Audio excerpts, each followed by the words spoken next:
Muy buenas tardes para todos. Vamos a dar comienzo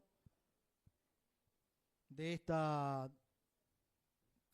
cuarta parte de la primera jornada nacional de salud mental, Hospital Doctor Emilio Vidal Aval, desde la ciudad de Oliva. Mientras esperamos que los asistentes puedan terminar de llegar, vamos a contar algunos detalles. Obviamente todos sabemos que el almuerzo se acota un poquito el tiempo después de la recorrida tan importante del Hospital Doctor Emilio Vidal Aval. Por lo tanto, hubo menos tiempo para el almuerzo, pero de paso vamos a aprovechar para algunos agradecimientos. Decirles que ya está realizándose la transmisión vía streaming en YouTube, en el canal oficial del Gobierno de la Ciudad de Oliva, a través de la página de Facebook también, Municipalidad de Oliva, se está retransmitiendo todo lo que se genera desde este auditorium de Cooperativa de Luz. Primer agradecimiento para la institución anfitriona, está su presidente Martín Delbel por ceder gentilmente las instalaciones, coquetas instalaciones por otra parte, en plena remodelación, así que lo agradecemos, Martín. También el agradecimiento para Urban Suite Hotel de la firma Veneranda Hermanos, que forman parte del sponsoreo de esta jornada, y también a Logística Ergot. Los desafíos en salud mental, que es el gran título que nos convoca, tendrá esta jornada, esta tarde, 3 mesas de trabajo y una conclusión final. La primera mesa de trabajo será la historia de la salud mental en Argentina, que va a coordinar el licenciado Eduardo López Molina. La segunda mesa de trabajo, su título es Las historias clínicas del asilo Colonia Regional Mixto de Alienados de Oliva. Estará coordinando la licenciada Carolina Pica. Y la tercera mesa de trabajo, la mesa de cierre, tendrá varios expositores y su título es Los desafíos actuales de la salud mental en las provincias argentinas. Bueno, estos son los grandes temas. Esta última mesa estará coordinada por la licenciada Andrea Ballarino, que es la titular del área de salud del gobierno de la ciudad de Oliva. Y las conclusiones, el acto de clausura está previsto para la hora 18:45, que tendrá, por supuesto, las conclusiones a cargo del doctor Raúl Teisedú, presidente del comité científico de esta jornada.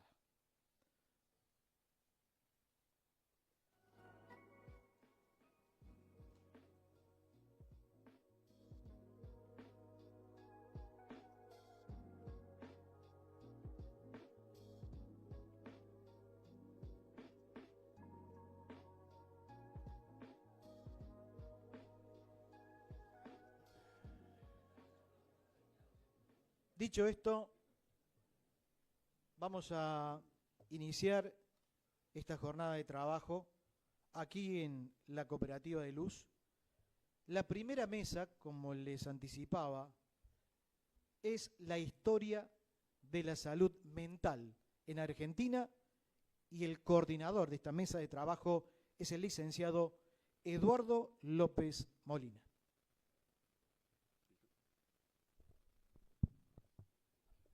Buenas tardes a todos y todas. Agradecemos la presencia de todos quienes están acá y los que están de forma remota. Nunca estuvo en nuestro cálculo de que hubiera tantas personas inscriptas. Éramos más modestos en nuestras pretensiones y predicciones, lo cual nos hace ver que somos muy malos predictores. Pero bueno, ha sido para bien en esta ocasión. El tema, como decía recién, es la historia de la salud mental en Argentina, y tenemos acá 4 investigadores formados en esta disciplina en el marco de la Asociación Argentina de Salud Mental. Quiero decir solamente una cosa que subyace a este título de esta mesa: la idea de que conocer lo que fue, conocer lo que pasó, nos ayuda a entender lo que hoy es. Y además, conocer lo que pasó con la locura, la institución psiquiátrica, la historia de la psiquiatría y la llegada de la inmigración a estas tierras, nos permite comprender quiénes somos. Y desde ahí podemos llegar a pensar, poniendo en juego razón, imaginación, responsabilidad y experticia, un futuro mejor para este país en épocas en las cuales nos quieren llevar a tiempos que ya no son. Ahora sí, paso a presentar a quienes van a exponer en esta mesa. A mi derecha está Claudia Ferro, doctora en Psicología en la Universidad Nacional de Buenos Aires, licenciada en Psicología, profesora adjunta interina de Historia de la Psicología, Cátedra 2 de la Facultad de Psicología de la UBA, vicepresidenta del capítulo Historia de la Salud Mental en Argentina y de la Asociación Argentina de Salud Mental. Ha presentado numerosos trabajos en congresos en el área de la historia de la salud mental y es investigadora categorizada en la UBA.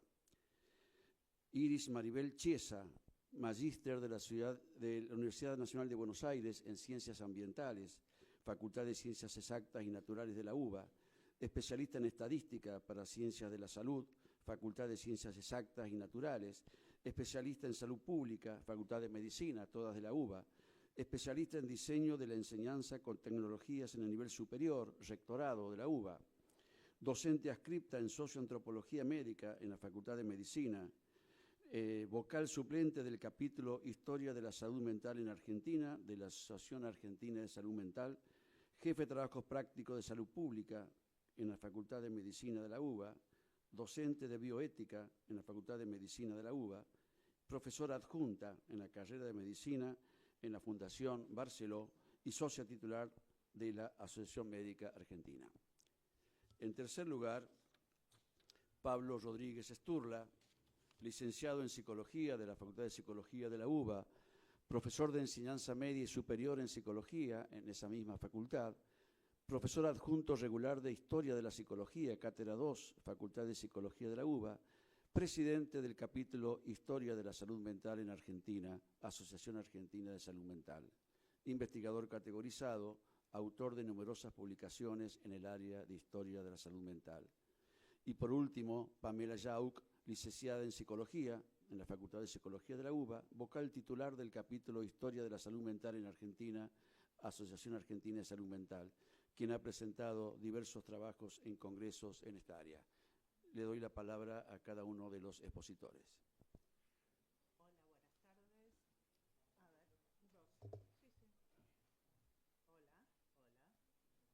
Hola. Hola, bueno, buenas tardes a todos y a todas. Desde el capítulo de Historia de la Salud Mental en la Argentina, perteneciente a la Asociación Argentina de la Salud Mental, agradecemos a las autoridades que organizaron esta primera jornada en Oliva y, bueno, damos comienzo a las presentaciones. Yo voy a presentar la Santísima Trinidad y el puerto de Santa María del Buen Aire, la organización de su poblado y los inicios de la atención a enfermos y locos desde el 1580 a 1780. Y voy a comenzar con la organización territorial colonial. Luego del frustrado asentamiento real de Santa María de Buen Aire, llegó de Asunción Juan de Garay el 11 de junio de 1580, y desde entonces se puede fechar la fundación de la Santísima Trinidad y puerto de Santa María de Buen Aire. Trajo consigo un plano divisorio de lo que sería el poblado y a 66 vecinos, indios, armas, caballos y ganados para que se instalen. Los inicios fueron muy duros, ya que muchos de los vecinos y moradores tenían su vida organizada en Asunción o en Santa Fe, motivo por el cual abandonaban las parcelas recibidas para volver a sus hogares. Se intentó establecer una sociedad colonia de la corona española y se delimitó la zona. Los terrenos fueron entregados jerárquicamente a los fundadores y pobladores, dividiendo la región en el mundo español y en el mundo indígena. Los pocos vecinos destacados y los comerciantes optaron por instalarse cerca del puerto. En 1594, el rey prohibió la entrada de navíos desde Brasil y se cerró el puerto. Fue así que comenzó el contrabando de ropa, calzado y alimentos. Frente a la miseria generada, el gobernador Hernando Arias de Saavedra, Hernandarias, intentó organizar a la población y su terreno. Se demolieron edificaciones precarias y para 1604 el gobernador avisó al rey sobre la edificación y las construcciones de las casas reales, la contaduría, la aduana, el cabildo y la cárcel. En esta última se alojaron a las locas y a los locos junto con los ajusticiados. Se debe mencionar que desde 1580 hasta 1604 no fue prioritaria la instalación de los hospitales.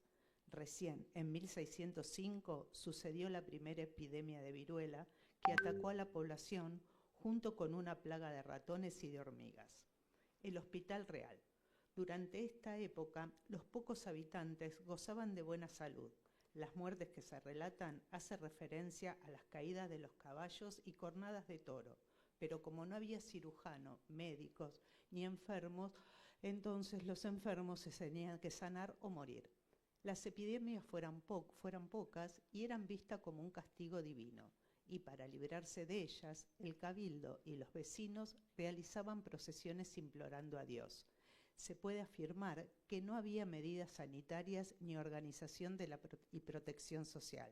Cierta ayuda social será aportada posteriormente por las diversas hermandades de los jesuitas y de los betlemitas. En otras regiones la situación era diferente. Según Guillermo Furlong, para el año 1614 en México había 15.000 pobladores. Lima tenía 9.000, Quito cerca de 3.000 y Buenos Aires, motivo por el cual no había demasiado enfermos, ni médicos, ni botecarios. Las formalidades de la legislación de Indias imponía crear un hospital que funcionara como una organización administrada y dependiente del cabildo. En 1614 se reinauguró oficialmente el Hospital San Martín. Se lo llamó San Martín de Tours, pero solo era para la atención de soldados y la ermita se fue manteniendo con las limosnas. No estaba del todo abandonado, pero cumplía otras funciones, por ejemplo, dar un techo a los pobres, y se intentó abrir una casa de recogidas. Hasta 1702, la Trinidad careció de hospital que asistiera de forma continua. Existió desde un principio, ya que por orden del rey se debía fundar el fuerte, la ermita y el hospital, pero en la zona nadie se interesó por mantener el hospital de San Martín de Tours. En 1642 se derrumbó en una tormenta. Paulatinamente, la población fue aumentando y comenzó a crecer el comercio. La cantidad aproximada de habitantes en el territorio de Buenos Aires era, para 1580, 300 habitantes. Para 1600, 510, para 1617, 1000 y para 1650, alrededor de 2783 habitantes. Los médicos que llegaban al territorio permanecían poco tiempo. No había enfermos, ni medicamentos, ni pagos. La corona no enviaba dinero ni normativas y quedó todo en manos de los pobladores que actuaban de forma espontánea. Para los locos y las locas, la atención se limitaba al encierro. Si eran blancos, eran encerrados en celdas de los conventos. Los indios y los negros se los llevaban a la cárcel del cabildo. Tanto hombres como mujeres recibían los mismos azotes. Era sabido que las cárceles capitulares del virreinato, además de cumplir la función de custodia, eran depósito para los dementes. Recién, en 1663, se plantea por primera vez la cuestión asistencial hospitalaria y una atención orgánica y sistematizada, surgiendo el hospital militar y la idea de que se transforme en un hospital general de hombres. Para 1701 apareció el peligro de los ataques de los ingleses y holandeses. Entonces se vuelve a reactivar la idea del hospital militar y el antiguo hospital de San Martín de Tours, que luego se transformó en el Hospital General de Hombres bajo la administración de los betlemitas. Además, aumentó la población y atacaron las pestes. Por lo tanto, se consolidó la organización hospitalaria, el saneamiento urbano y la higiene de la población. En 1748 se hicieron cargo los betlemitas de la gestión y atención del hospital y pasó a llamarse de los betlemitas o Santa Catalina. El virrey Bertis ordenó retirar de las calles a los vagos mendigos y a los vagabundos, y en 1779 los locos fueron trasladados desde la cárcel al Hospital de Hombres. El rancho hospital se vio desbordado y se edificaron 2 ranchos más contiguos al edificio. En la época colonial, los locos y pobres vivían en la calle sin asistencia. Cuando se producían altercados, eran llevados a la cárcel del Cabildo, pero cuando estorbaban demasiado, se los trasladaba al loquero, que era un rancho apartado de la sala de enfermos. Hay datos que en el Hospital de Santa Catalina hubo algunos internados. Los clasificaban como tranquilos y ellos cumplían actividades laborales dentro del Cabildo, y otros actuaban como enfermeros o sirvientes. A los furiosos los encerraban en el loquero bajo la administración de los betlemitas. El virrey instó al Cabildo a destinar la residencia con la finalidad de internar a los incurables, locos y contagiosos, de forma tal que la residencia se fue convirtiendo en un hospital general y el de Santa Catalina en un establecimiento de primeros auxilios. Lardíez González comentó que este último, el de Santa Catalina, fue el primer manicomio que tuvo Buenos Aires, ya que albergó a los locos a partir de la llegada de los betlemitas.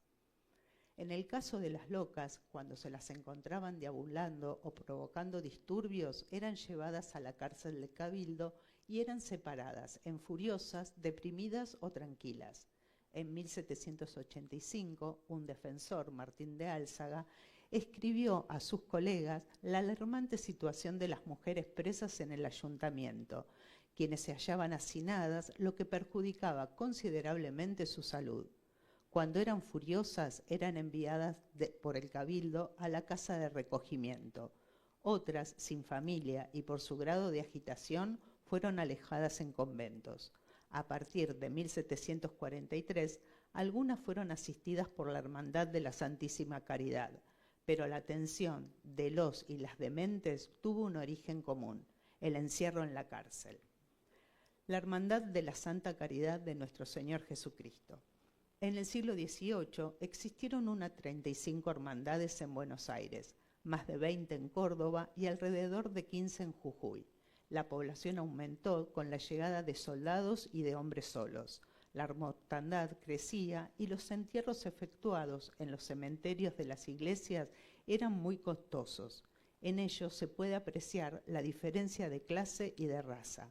El entierro de mayor costaba 30 pesos, el entierro de menor 18, de negro o de indio 2 pesos, de 7 años para abajo 11 pesos, de pobre de solemnidad o conocido pobre, y si es español, y menor, y si es indio o mestizo, 2 pesos. Luego de la peste de 1727, el poblado se colmó de cadáveres insepultos arrojados en las calles. Con la finalidad de darle cristiana sepultura gratuita, se creó en 1727 la Hermandad de la Santa Caridad, la cantidad de insepultos, por iniciativa de Juan Alonso González y Aragón. Erigieron la capilla y el primer cementerio de pobres y ajusticiados. Pero esta actividad no duró mucho, ya que los curas vieron disminuir sus ganancias y solicitaron al rey que prohíba los entierros gratuitos. Prohibidos los sepelios, junto con el hermano mayor Álvarez Campana y el capellán José González Isla, fundaron la casa y el colegio de huérfanas. Posteriormente, utilizaron esa sala con 13 camas para asistir a enfermas. En 1774 se dispuso de un local más amplio para el Hospital de Mujeres Pobres con una capacidad de 12 camas y una escuela de enfermería. Se votó sobre la calidad de enfermas a incluir entre incurables o de todas las enfermedades. Se resolvió a través del sorteo en el cual un niño de la calle escogió una cedulita que decía de todas las enfermedades. En 1782 se lo amplió con 24 camas y se lo denominó Nuestra Señora de los Remedios. Este hospital será el inicio del Hospital General de Mujeres, donde estuvieron alojadas las primeras 12 locas que fueron trasladadas 70 años después, en 1852, a pedido de doña Tomasa Vélez Sarsfield al terreno de la convalecencia. Este espacio será conocido como el Patio de Mujeres Dementes, siendo el origen del Hospital Nacional de Alienadas, actual Hospital Neuropsiquiátrico Braulio Moyano, exclusivo para mujeres. Es interesante observar que Nuestra Señora de los Remedios no especifica sobre las mujeres dementes, hecho que sí sucedió cuando los betlemitas trasladaron el hospital llamado La Residencia, llevando a los convalecientes locos e incurables. Conclusiones. La organización urbana y la salud respondió a las ideas establecidas por la corona hacia el Nuevo Mundo, a la vez que se estableció un orden jerárquico social. Pero en el territorio de la Santísima Trinidad y Puerto de Santa María del Buen Aire no se ejecutaban aquellas políticas porque llegaban tarde o porque no eran acordes a la población. El Río de la Plata se mantuvo casi de manera autónoma y lo realizado fue por el esfuerzo de las hermandades y pobladores. En aquella época no hubo tratamiento para los dementes, sino que se recurría a su aislamiento según las jerarquías establecidas, una suerte de beneficiar al resto de los enfermos. Los dispensarios eran construidos tal el concepto de hospital-capilla, bajo el lineamiento cristiano de la compasión hacia el prójimo. Se fueron erigiendo a través de las limosnas y donaciones, ya que la corona tampoco participó económicamente. En el principio colonial, para las locas y locos no había un sitio específico. Eran llevados a la cárcel, encerrados en el calabozo y atados con cadenas y cepos. Eran distinguidos por el grado de locura en tranquilos o furiosos y también se diferenciaban por la clase social. Posteriormente, el Hospital General de Hombres y el Hospital de Mujeres, que estaba dirigido por la Hermandad de la Santa Caridad, fueron los dos hospitales que se hicieron cargo de la salud en Buenos Aires a finales del período colonial y durante la creación del protomedicato en 1780. En estos hospitales se alojaron a los dementes. Los médicos que trataron con ellos no atendían a los locos, salvo cuando el enfermo tuviera alguna afección física. Si bien se intentó separar a la locura del resto de las enfermedades, este hecho no se concretó hasta mediados del siglo XIX, cuando, en 1854, se habilitó el Patio de Mujeres Dementes, actualmente el Moyano, y en 1863 el Hospicio San Buenaventura, que es el actual Hospital Borda para hombres.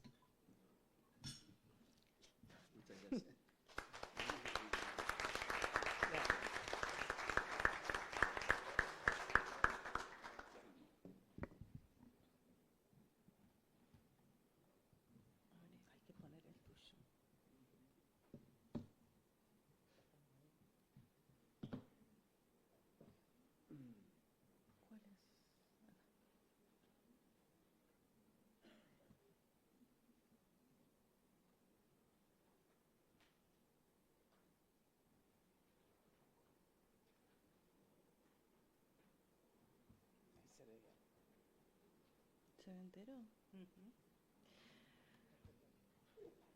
Bueno, lo que yo voy a tratar de hacer es, con todo lo que presentó Claudia recién, es poder, como dice la presentación, presentar un poco lo que tiene que ver con las ciencias y las creencias que se tenían sobre la locura en Argentina y más que nada en el Río de la Plata entre el año 1776 y 1822, entendiendo de que el Río de la Plata en esos tiempos se da esa mixtura entre lo que tiene que ver la hechicería, ¿no? Que es, ¿se escucha bien? ¿Hablo más bajo? Las creencias que se tenía popularmente.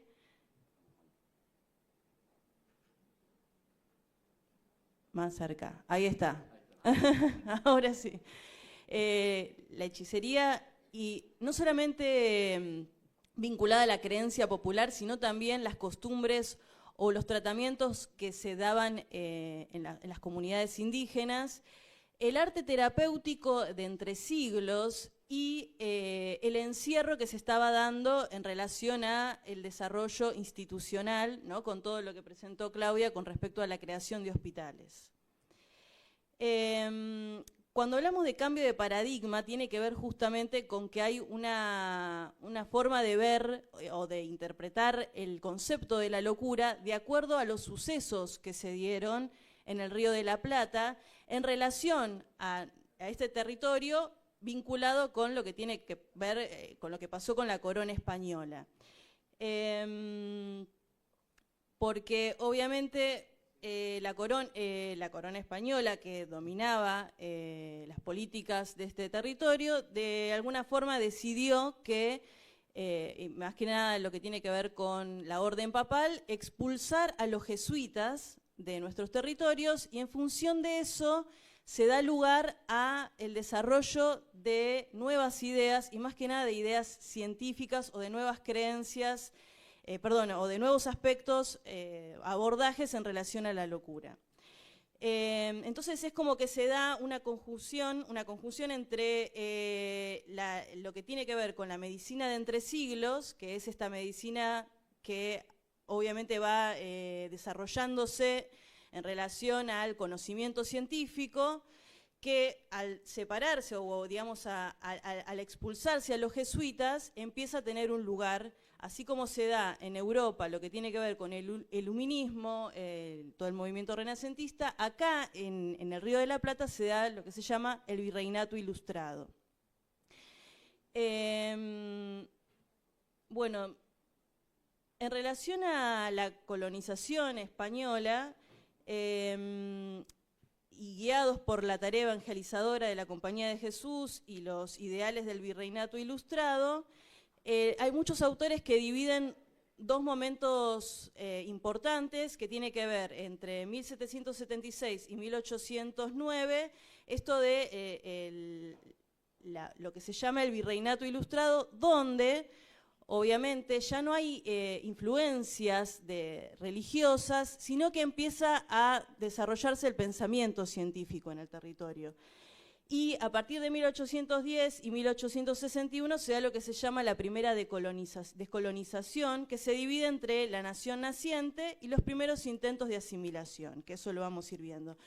Pero con respecto al tratamiento de la locura, se consideraba que era una atención primitiva hacia los alienados y estaba más que nada predominantemente atravesada por lo que tiene que ver con la locura, con la brujería, ¿no? Es decir, en Europa, en España, la corona española reconocía que acá la situación médica en Buenos Aires era mala, con lo cual había que justamente no había médicos principalmente y se recurría más que nada a la curandería, con lo cual se propone crear el protomedicato que ya funcionaba en Europa, y a partir de la creación del protomedicato y siendo designado Gorman por Bertis, por el virrey Bertis, se empieza el cabildo, que tenía ciertas injerencias en la toma de decisiones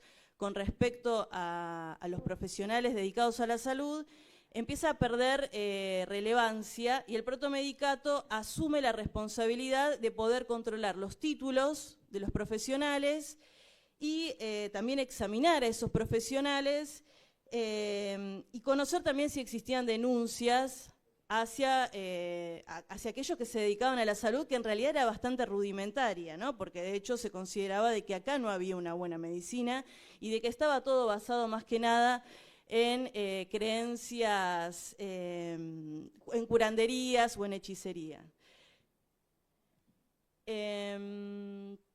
Bueno, los cambios influyeron en la suerte, como en una suerte de ciencia, o sea, los cambios en cuanto al conocimiento científico se consideran que comienzan más que nada en 1780, o vamos a decir que lo vamos a plantear desde la creación del protomedicato, con la expulsión de los jesuitas, y se extiende más que nada hasta 1810.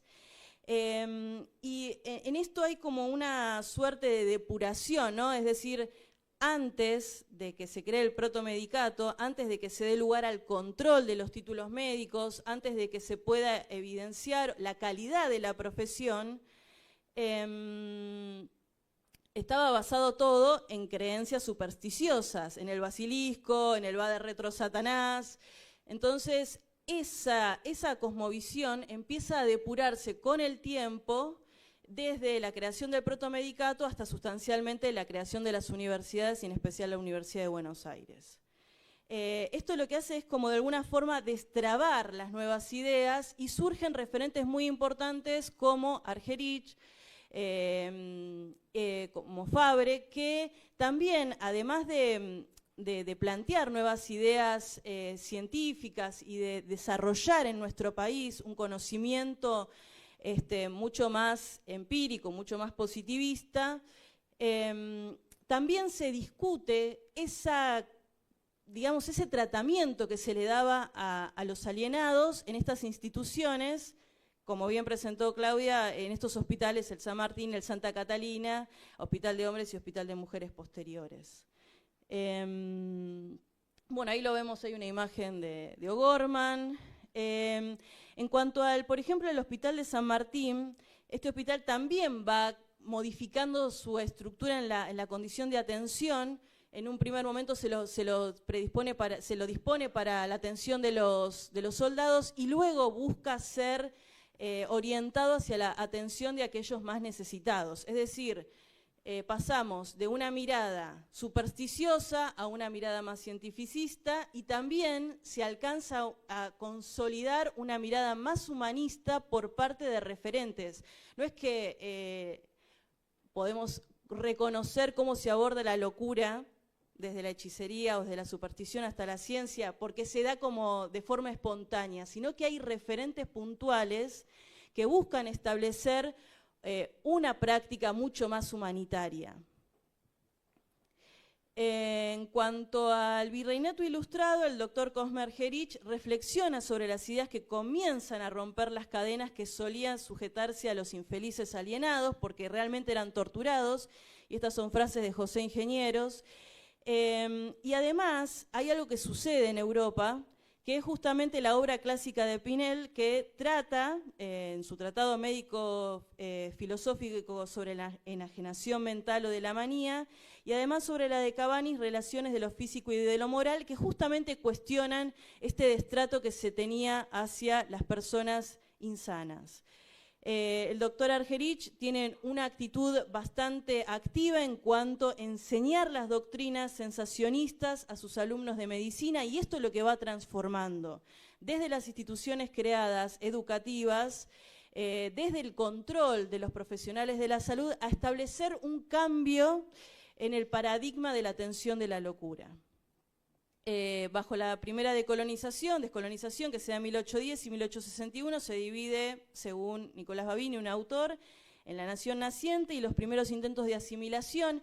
¿Y por qué propongo esto? Porque cuando trabajamos historia es importante no solamente establecer fechas, referentes, sino poder situar qué es lo que está pasando en esos momentos, porque se da un cambio de visión en donde todo conjuga, ¿no?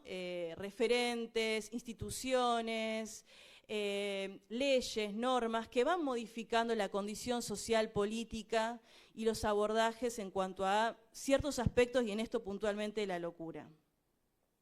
A partir de 1810, entre 1810 y 1820, lo ponemos ahí en 1820 porque 1821 es cuando se crea la Universidad de Buenos Aires. Cosme Argerich enseña medicina, pero también hubo un primer intento en establecer no solamente una universidad en Buenos Aires, sino también en Córdoba, o sea, más que nada la de Córdoba, que se provincializa, comienza a renovarse, y a partir de ahí jefes de los ejércitos libertadores crean escuelas en el interior. Es decir, cómo se da un proceso a lo largo y a lo ancho de todo el territorio argentino, partiendo desde el Río de la Plata. A partir de 1821 se pone en marcha la Universidad de Buenos Aires y se dictan además otros cursos como de física, química, medicina, derecho, economía y filosofía. Algo que me gustaría remarcar es que cuando pensamos que se encierran a los locos en un loquero, uno puede pensar de que quizás hay un marco de derecho, hay un marco legal que acompaña eso. En realidad no hay nada. era muy rudimentario y los médicos, la pericia legal no existía, sino a veces hay algunos relatos en los que se plantea que un médico defiende a un cliente, pero mucho más que eso, y se lo plantea así como un cliente, mucho más que eso no hay. Es decir, hay un trato muy injusto, ¿no?, en cuanto a las personas insanas, del encierro, la tortura y el sometimiento. Entonces, bueno, para concluir, durante los tiempos de la colonia, el exorcismo se conjuga con el encierro y la tortura para tratar los síntomas de la locura. Se plantea de que las ideas más absurdas se combinan con el trato más cruel, se crean instituciones claves, pero la ciencia comienza a desarrollarse con influencias europeas y junto a ideas humanistas para depurar esas concepciones y dar otra calidad y calidez al tratamiento de la locura a partir de destacadas figuras de nuestro país. Nada más.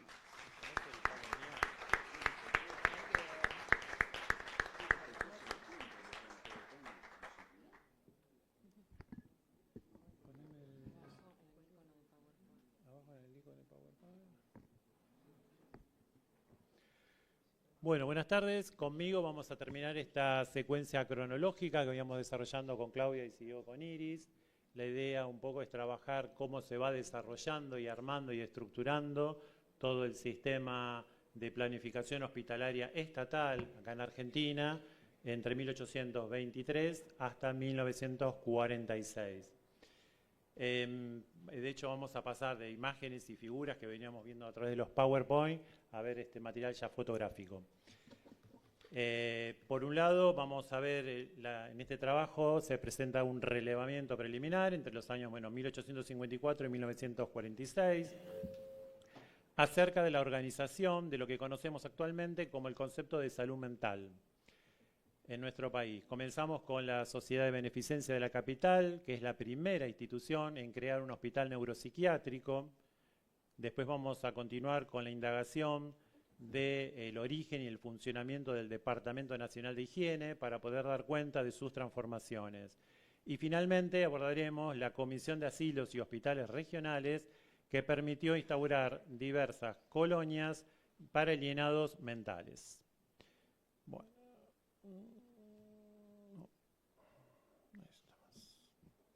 La Sociedad de Beneficencia. Por un decreto del gobernador de la provincia de Buenos Aires, el brigadier general Martín Rodríguez y su ministro Bernardino Rivadavia crearon en 1823 la Sociedad de Beneficencia, a cargo de una comisión de damas de la élite porteña. El objetivo era la dirección y administración de las escuelas para niñas y hospitales para mujeres y niños. En 1852, la señora socia, Tomasa Vélez Arfiel, siendo inspectora del Hospital General de Mujeres, comentó su preocupación a la presidenta de la sociedad sobre la precaria atención médica en la que se encontraban algunas alienadas mentales, quienes eran recluidas en la cárcel o en una dependencia que carecía de instrumentos para tratar científicamente a las besánicas en el Hospital de Mujeres.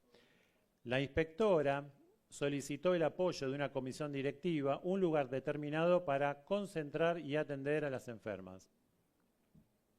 El 23 de marzo de 1854, la sociedad tomó posesión de los terrenos de la antigua convalecencia para prestar servicios de las insanas, convirtiéndose en el primer hospital mujeres dementes de la capital. Designó una comisión de inspectores para el seguimiento de la institución. Hasta 1860 estuvo a cargo de la Comisión Filantrópica para el Cuidado Médico.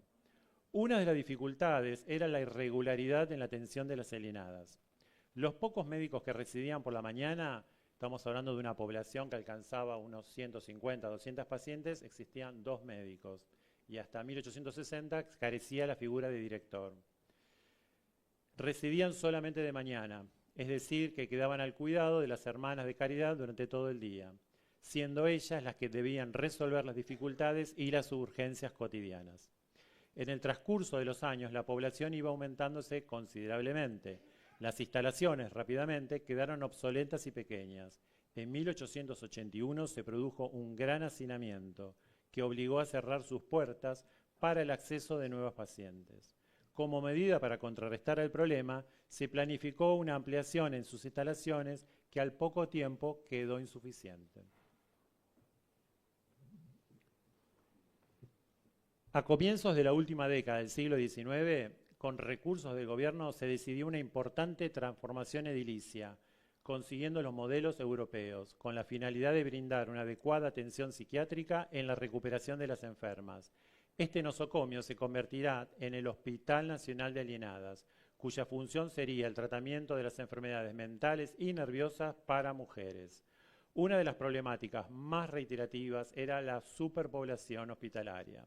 Las estadísticas institucionales demostraban que el crecimiento poblacional no era acompañado por la estructura del nosocomio. La sociedad de beneficencia buscaba recursos económicos para poder enfrentar dicho problema. Otro de los inconvenientes fue la falta de profesionales médicos para desempeñar sus tareas en los establecimientos. Estos eran escasos y no podían brindar una adecuada atención al total de las pacientes. Con el avance de las décadas, se fueron construyendo algunas instituciones que permitieron derivar a algunas enfermas, pero lentamente no podían solucionar el problema del hacinamiento. El asilo de Alienadas de Lomas. El 26 de septiembre de 1908 se inaugura en la provincia de Buenos Aires, en el partido de Lomas de Zamora, un anexo del Hospital Nacional de Alienadas, creado por Ley Nacional para contrarrestar el problema de la concentración poblacional. Se decidió el traslado de las enfermas hacia las afueras de la ciudad. En un comienzo se preveía la construcción de pabellones para atender las necesidades más urgentes y planificar las ampliaciones a futuro de acuerdo a las demandas del aumento progresivo de la metrópoli. Tanto el hospital como el asilo de Alienadas de Lomas estaban conducidas por el mismo director. En relación al plantel médico, durante las 2 primeras décadas contaban con un médico interno y un grupo de practicantes que eran estudiantes avanzados de medicina para poder llevar a cabo el tratamiento sobre las insanas. También contaba con la atención de la congregación religiosa de las Hermanas de Caridad. La mayoría de las dementes eran consideradas crónicas, por lo que requería un tratamiento prolongado en la institución. Las edificaciones quedó rápidamente insuficientes, produciéndose también una superpoblación en esta nueva sucursal. Y digo sucursal porque era el término que se utilizaba en la época. En las siguientes décadas, las construcciones de numerosos pabellones dieron paulatinos, pero por periodos breves, ya que la nueva demanda poblacional no encontraba soluciones definitivas a sus problemáticas. El Departamento Nacional de Higiene. En 1879 se crea la Junta de Sanidad y en pocos meses, en noviembre, se transforma en la Junta Provisoria de Higiene. El propósito era esta organización de alcance nacional, pero no pudo ser concretado. Con la federalización de la Ciudad de Buenos Aires se produjo una nueva estructuración, originándose por primera vez el Departamento Nacional de Higiene, en diciembre de 1880, aprobado por el presidente de la República, Julio Argentino Roca. El mismo quedó compuesto por un presidente y por varios vocales. Entre sus funciones figuraba todo lo relacionado con la salud en las diversas reparticiones de la Administración Nacional. En relación a sus deberes y atribuciones, era proponer la reglamentación y la organización del cuerpo médico del Ejército y de la Armada, las reformas que se crean convenientes de acuerdo a las disposiciones vigentes, proyectar las medidas sanitarias para los puertos y las modificaciones necesarias que se cree introducir, someter a la población de un gobierno medidas de carácter transitorios o permanentes que guarden relación con el mantenimiento de la higiene, tener bajo su jurisdicción y superintendencia todos los servicios de carácter médico-sanitario de la Administración y proveer su mantenimiento y reforma, informar a las autoridades nacionales en caso de consulta y carácter de perito obligado a los jueces en los juicios de los médicos legales. Es decir, controlar el ejercicio legal de la medicina, de la farmacia y de las distintas ramas del arte de curar. Recién en 1891 dispondrá de un reglamento orgánico a través de la Ley 2829. En él se estableció que estará a cargo de un estudio de cuestiones relativas a la higiene y salud pública, que debía proponer las medidas para llevarlas a cabo, las investigaciones científicas para favorecer los propósitos de la institución. En síntesis, podemos pensar que la asistencia pública comprendía la inspección y de higiene, la administración de vacunas, dispensarios de salubridad, los asilos y todas las reparticiones que estén vinculadas a la salud pública, todas teniendo en cuenta que formaban parte del Departamento Nacional de Higiene. Entre las áreas de influencias abarcaba las siguientes: la profilaxis y sanidad interna del país, el ejercicio regulatorio de los profesionales de la salud, la medicina naval y el ejército, la inspección de los ferrocarriles, el control de las reparticiones de la Administración Nacional, las cárceles y los presidios, la higiene escolar, el control de sustancias alimenticias, entre otros. En relación al área de salud mental, encontramos como dependencia la Comisión Asesora de Asilos y Hospitales Regionales. A lo largo de su existencia, el Departamento Nacional de Higiene fue diversificando sus actividades y su organigrama, adaptándose a los diferentes procesos políticos, recomendándose por el presidente, que era designado por el Poder Ejecutivo. El 21 de abril de 1943, a través del decreto 12.311, el departamento se transforma en la Dirección Nacional de Salud Pública y Asistencia Social, dependiendo todo lo relativo de la beneficencia, hospitales, asilos, asistencia social, sanidad e higiene. Por lo tanto, formaban parte de la nueva dirección la Comisión Asesora de Asilos y Hospitales Regionales, el Instituto Nacional de Nutrición, la Sociedad de Beneficencia de la Capital Federal, el Registro Nacional de Asistencia Social, la Dirección de Subsidios y todos los organismos de la salud pública. El decreto número 21.901 del 16 de agosto de 1944 convierte este organismo en la Dirección Nacional de Salud Pública. Comisión de Asesoras de Asilos y Hospitales Regionales. El 26 de julio de 1906, durante la presidencia de José Figueroa Alcorta, se inauguró a través de la Ley 4.953 la creación de la Comisión Asesora de Asilos y Hospitales Regionales para la asistencia de enfermos, indigentes, alienados mentales e idiotas, así como para el tratamiento de los tuberculosis y lepra, que requerían un cuidado especial para evitar su avance. El doctor Domingo Cabret fue su presidente de esta institución casi por 20 años. Dependía del Ministerio de Relaciones Exteriores y Culto en su departamento de culto y beneficencia. La comisión elaboró un plan para prever las obras de construcción de asilos y hospitales en todo el territorio nacional. Los recursos económicos eran los provistos por la ley, es decir, reducir un 5% de la suma de la Lotería Nacional destinada al pago de premios para aplicarlos a la construcción de asilos y hospitales regionales. Del orden de las prioridades se estableció como mayor urgencia la necesidad de mejorar la asistencia de los alienados. Los nosocomios metropolitanos tenían en su conjunto una capacidad para 2.000 enfermos y se alojaban en aquel entonces más de 3.700. Cabret fijó normas para el asesoramiento de organizaciones internacionales de la salud. La primera fue la organización de servicios de salud, previendo las condiciones para proteger el ambiente físico, agua, clima, vientos, entre otras. La segunda, en concentrarse en enfermedades específicas, alienados, lepras, tuberculosis. Y la tercera, atender las condiciones económicas de la región.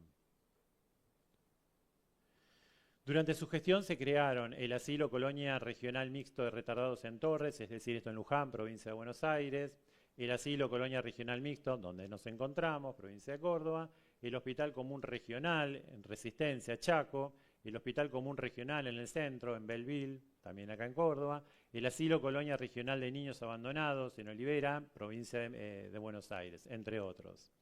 El Asilo de Oliva fue inaugurado en el año 1914, permitiendo trasladar 477 hombres del Hospicio de las Mercedes y 600 mujeres en el Hospital Nacional de Alienadas. En un comienzo lo que se había pensado es trasladar pacientes agudos, cosa que no fue hecho, trasladaron crónicas y el flamante hospital, que se había tardado 6 años en su construcción y que prevía una circulación de los pacientes, inmediatamente agotó su capacidad, cosa que lentamente y rápidamente se planificó la nueva creación de más villas para poder satisfacer sus necesidades.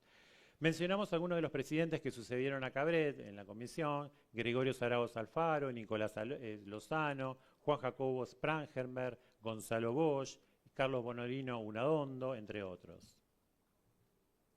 Algunas conclusiones. Desde el siglo XIX comienzan en Argentina diferentes instituciones que tratan de concentrar a nivel nacional las políticas de salud, especialmente a partir de 1880 con la federalización. La Sociedad de Beneficencia y la Comisión Asesora de Asilos y Hospitales Regionales dependían del Ministerio de Relaciones Exteriores y Culto, mientras que el Departamento Nacional de Higiene del Ministerio del Interior. Con la creación de los primeros neuropsiquiátricos se intenta dar una respuesta a una problemática de antaño, la asistencia de los enfermos mentales, pero los escasos hospitales y la concentración en Buenos Aires produjo una superpoblación de alienados. La solución propuesta era la construcción de nosocomios en todo el territorio nacional. De esta manera se lograría desconcentrar el dispositivo de atención, por un lado, poblando regiones alejadas de la ciudad y beneficiando a los pacientes a través de medidas físicas, como el clima sano. Por otro lado, el temor de contagio de enfermedades, como el caso de tuberculosis y lepra. La Dirección Nacional de Salud Pública y Asistencia Social logra su propósito de concentrar en un solo organismo nacional lo referente a la salud mental. Muchas gracias.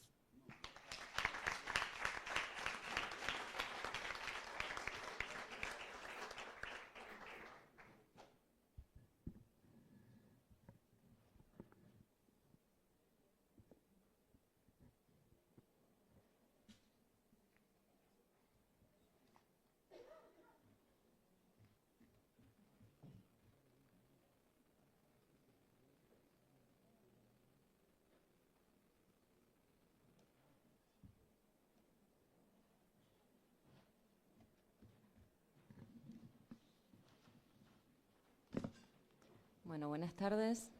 Yo voy a hablar acerca de las historias clínicas del Hospital José T. Borda. ¿Se escucha? Sí. Ahí. Voy a hablar de las historias clínicas del Hospital José T. Borda, antes Hospicio de las Mercedes. Los antecedentes de la praxis en salud mental, una lectura desde los registros escritos, 1916-1950. El presente trabajo intenta pesquisar en los relatos psicopatológicos del período mencionado los antecedentes en las prácticas que esbozan el cambio de paradigma desde la higiene mental hacia la salud mental. Dicho relevamiento será el inicio de nuestro recorrido, la comparación entre los conceptos y objetivos de ambos modelos. Luego una descripción de las prácticas y la reflexión acerca de cómo fueron instaurándose determinadas preguntas y formatos en la historia clínica, que evidencian el pasaje de una forma de pensar y aplicar los conceptos en el tratamiento de pacientes a otra. Bien, estamos hablando de salud mental en esta jornada. Por tanto, vamos a pensar la salud mental en el presente. Introducimos esto. La Organización Mundial de la Salud, en el año 2024, define a la misma como un estado de bienestar mental que permite a las personas hacer frente a los momentos de estrés de la vida, desarrollar todas sus habilidades, poder aprender y trabajar adecuadamente y contribuir a la mejora de su comunidad. Destaco las palabras aprender, trabajar y comunidad. La Ley Nacional de Salud Mental 26.657, reglamentada en 2013 en nuestro país, en su artículo 3 define la salud mental como un proceso determinado por componentes históricos, socioeconómicos, culturales, biológicos y psicológicos, cuya preservación y mejoramiento implica una dinámica de construcción social vinculada a la concreción de los derechos humanos y sociales de toda persona. Destaco histórico, socioeconómico, cultural, biológico, psicológico y dinámica de construcción social.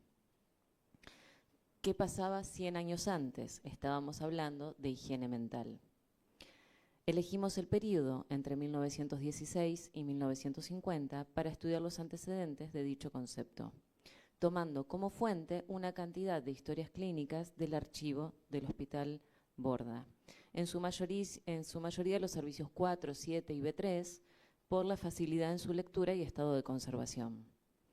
Tomamos como referencia documentos que se encontraban en las historias, como ser cartas, notas internas, notificaciones, planillas de tratamiento y el boletín anamnésico. Nos preguntamos, ¿cuáles fueron las condiciones de posibilidad de la época, institucionales, políticas, económicas, sociales, arquitectónicas, ideológicas, que dan lugar a la necesidad de revisar e impulsar cambios en el modo de pensar el padecimiento psíquico, sus formas de tratamiento y estudio. Consideramos a la historia clínica como un documento que denota el pensamiento de cada época y el entrecruzamiento de diversas disciplinas científicas.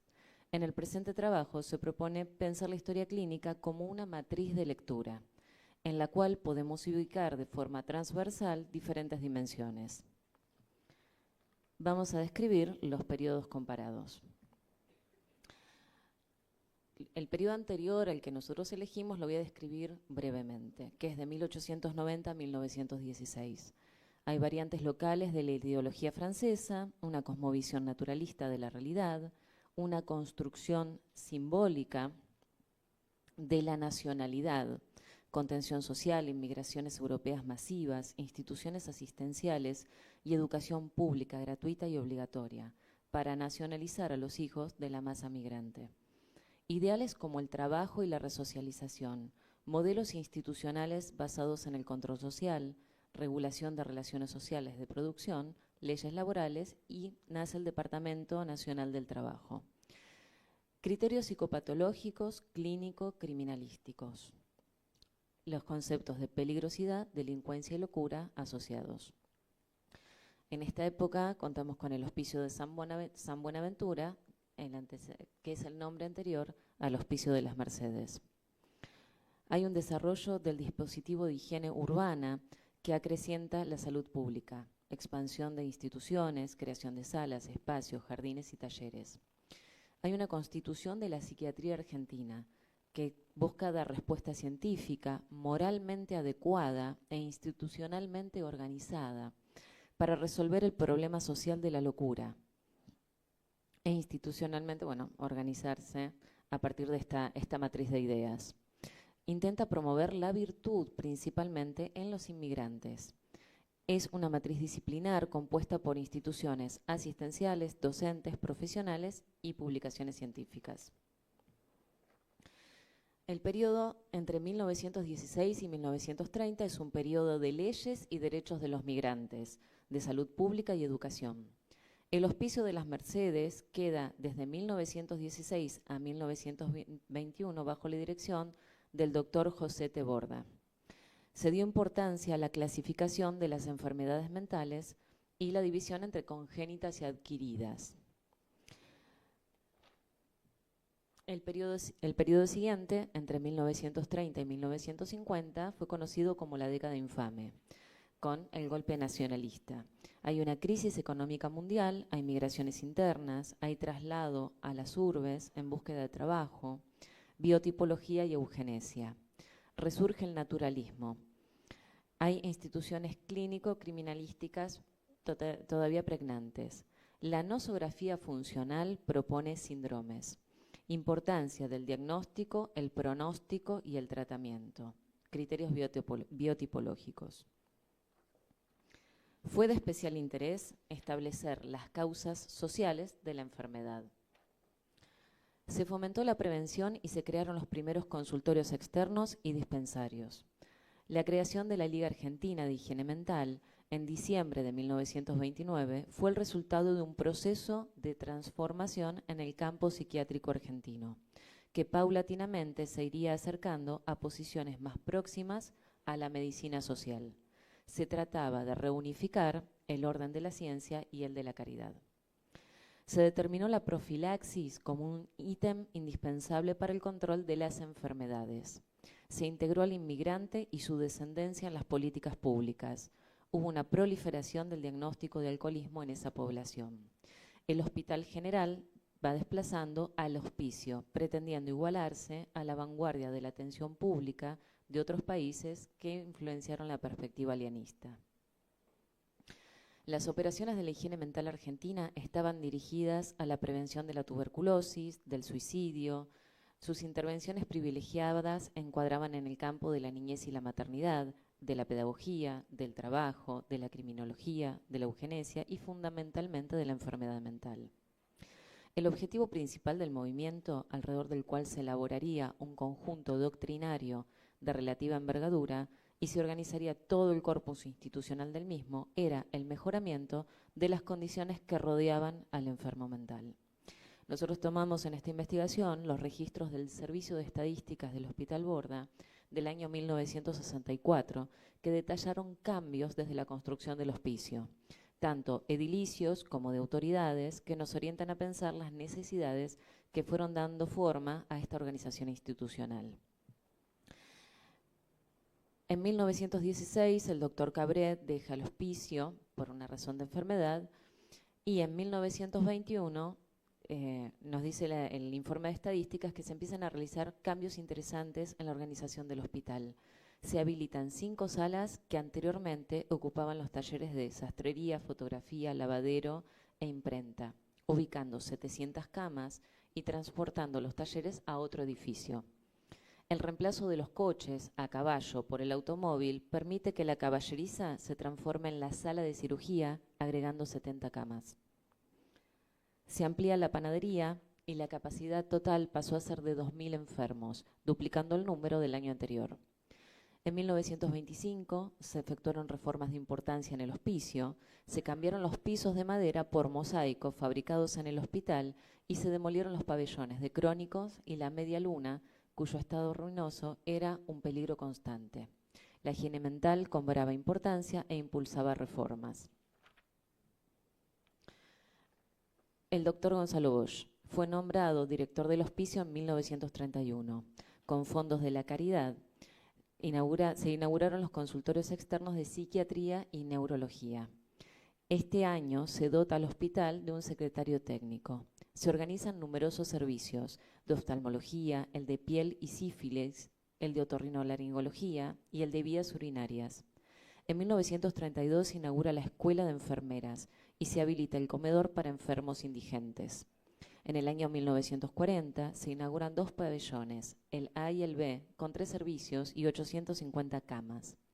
En 1947, más de 1.000 enfermos son trasladados a la colonia de alienadas Domingo Cabret y a la colonia de Oliva para integrar a las nuevas construcciones. Se crea también el servicio de psiquiatría infantil, designándose como jefe al doctor Enrique Pichón Rivier y se hace cargo de la dirección el doctor Piñeiro.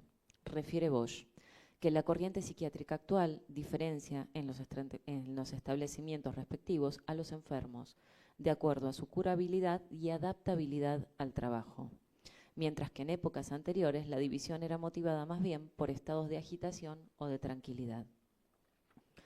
En relación a la cuestión terapéutica, se indicaba laborterapia para los crónicos y clinoterapia para los agudos, y se organizaban en el hospital oficinas y talleres de ergoterapia. El objetivo era que se reintegren al seno de la sociedad. También remarca que la vecindad de la familia para los enfermos es favorable, tanto el enfermo como para el médico, para conocer los antecedentes familiares y personales, y menciona que los hospitales tienen que quedar a cargo de las provincias y de las municipalidades. Bajo estos lineamientos de la higiene mental, como concepto moderno y superador del alienismo, es que encontramos datos de uno y otros modelos plasmados en la información que tenemos de nuestra fuente, que son las historias. Este trabajo consiste en elaborar preguntas e hipótesis sobre los documentos. Hago una descripción breve del contenido. Para nosotros, el contenido de una historia clínica es el recorrido del paciente en la institución. Cada documento contiene información del interno y su contexto, en el llamado testimonio mental. Nos permitirá dar cuenta de la historia del paciente antes del ingreso, la ocupación, el lugar de residencia, la edad, la nacionalidad, la situación familiar. En la institución, los tratamientos, diagnósticos, traslados, salidas, de su núcleo familiar o contexto social, y también la información luego del egreso, si se traslada, si se deriva. Bien. Bueno, esta que están viendo es el boletín amnésico con sus preguntas. En la mayoría de los casos, el boletín anamnésico, cuando uno hace un relevamiento, lo encontramos incompleto. Hay algunas preguntas que, si bien figuran, no sabemos si se le hacían al paciente o no, pero es muy raro encontrar el boletín completo. Estos ítems en blanco nos llaman mucho la atención, pero lo más significativo son aquellos que se completan. Bueno, está compuesto por preguntas, no sé si se llega a leer, pero voy a mencionar algunos. Es observada la reiteración de la pregunta grado de parentesco entre padres, en este formulario y en otros formularios. Podemos inferir de ello que, a pesar de estar ubicadas temporalmente en una corriente moderna de la psiquiatría, el estigma de la degeneración mental y, por qué no moral, está presente. Bueno, estas son las preguntas del boletín. Este es un formulario de testimonio mental. Entre el boletín anamnésico y este formulario de testimonio mental vamos a encontrar una diferencia que para nosotros es importante. En el testimonio mental y en el boletín anamnésico son casi las mismas preguntas, pero en el boletín tenemos que las preguntas estaban dirigidas a alguien, no necesariamente al enfermo. Probablemente podemos inferir que estas preguntas se hacían a la persona que traía al paciente al hospital. Por lo general eran las autoridades, como la policía, o eran derivadas de otras instituciones, o la familia, o algún otro organismo que a veces figura. Entonces, ¿cuál era la voz de ese boletín, de ese formulario? Era la voz de un otro. En el testimonio mental, que son los menos los que encontramos, la mayoría de los boletines que se encuentran son los anamnésicos. De hecho, hoy los que tuvieron el gusto de pasar por el hospital lo habrán visto en varias ocasiones. En el testimonio mental encontramos una particularidad. La voz es la del paciente y las preguntas son dirigidas al paciente preguntándole si usted tal cosa. Las preguntas significativas en relación a la afiliación son el lugar de nacimiento, los años de residencia en el país, el estado civil, la raza, la profesión y la instrucción general, la religión y la posición social. En relación a los antecedentes, el grado de parentesco entre padres, si hay enfermos en la familia, también se da cuenta de la presentación morfológica y la inspección del enfermo, que hoy en día podríamos decir, bueno, apariencia, cómo se presenta. Aquí tenemos la muestra de cómo se consignaba en la historia clínica los caracteres morfológicos. Se describía la cabeza, el tamaño de las orejas, los ojos, la boca. En la investigación anamnésica podríamos ver, en cuanto a lo que son las preguntas, una teoría de la degeneración mental, si hay pacientes o enfermos en la familia, si los hermanos son sanos, si los padres son sanos, si tiene hijos, si están muertos. En este caso, denotamos una investigación anamnésica en el que sí, y está subrayada en rojo, así lo encontramos, en el que sí había un grado de parentesco entre los padres y describe la situación de debilidad mental de él, de la familia. En relación al trabajo, una de las variables importantes es el trabajo. Como ustedes saben, en el hospital había talleres, numerosos talleres, por ejemplo, de cestería, de escobas, había carpintería. Bueno, en esos talleres trabajaban los pacientes y todo lo que se utilizaba en el hospital era fabricado por los pacientes. Todos los utensilios eran los que ellos fabricaban. El taller de lavandería, o sea, la lavandería y taller que estaba allí, era el que lavaba la ropa. Ellos se lavaban su propia ropa, a otros enfermos, se trasladaban, la doblaban. Y había varias notas en la historia clínica que hablaban del trabajo, de cuándo el paciente podía reintegrarse al trabajo. Inclusive encontramos notas de los jefes de los pacientes preguntando si se podía reintegrar o no, si ya estaba en condiciones. Después otras notas eran de los familiares o de los mismos pacientes pidiendo retornar al trabajo.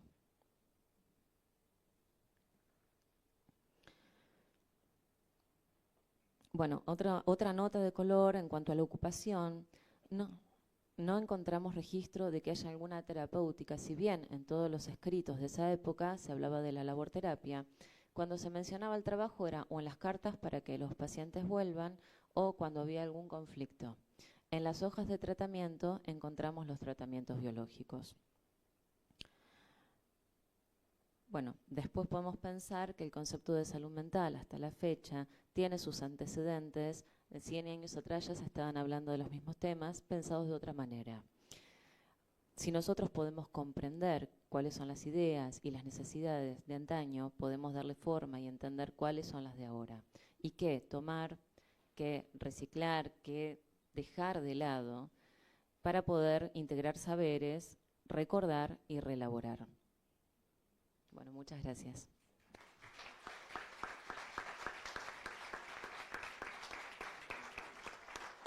Muy bien, así hemos compartido esta primera mesa de trabajo.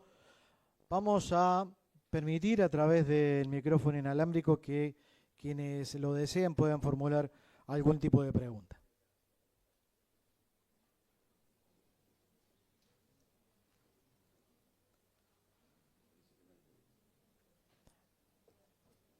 Si no hay preguntas, vamos a cerrar esta primera mesa de trabajo, la historia de la salud mental en Argentina, y vamos a realizar una breve pausa de 5 minutos.